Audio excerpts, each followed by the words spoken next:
சுகாதாரமான காற்று உள்ள சூப்பரான ஒரு நல்ல இடங்க. இது திருமுல்லைவாயிலேருந்தும் 6 கிலோமீட்டர், ரெடில்ஸ்லேருந்தும் 6 கிலோமீட்டர்.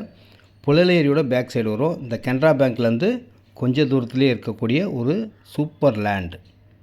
இந்த இடம் 700 ரூபா ரேட்டில் தான் இருக்குது. 700 ஸ்கொயர் ஃபீட் ரேட்டு. இது புழலேரியோடைய பேக் சைடு இருக்கும். இதில் வந்து 10 சென்ட் இருக்குது, 8700 ஸ்கொயர் ஃபீட் இருக்குது, 6300 ஸ்கொயர் ஃபீட் இருக்குது. ஒரு 10 சென்ட் 4360 ஸ்கொயர் ஃபீட் வாங்கினா 30,50,000 தான் வரும். அழகான ஒரு கார்டன் கட்டுறதுக்கு ரொம்ப சூப்பரான ஒரு குறைஞ்ச விலையில் நல்ல அழகான ஒரு வீடு கட்டலாம். வீடு கட்ட ஆரம்பிச்சிட்டாங்க. இப்போ வந்து நல்ல இன்னும் அடுத்தடுத்து வீடுகள்லாம் வரும். நல்ல இடங்க. இது direct sale, no commission, no brokerage. திருமுல்லைவாயிலேருந்து பக்கத்தில், ரெடில்ஸுக்கும் பக்கத்தில். ரேட் பார்த்திங்கன்னா 700 ரூபா தாங்க square feet rate. 8700 square feet இருக்குது, 6300 ஸ்கொயர் ஃபீட் இருக்குது.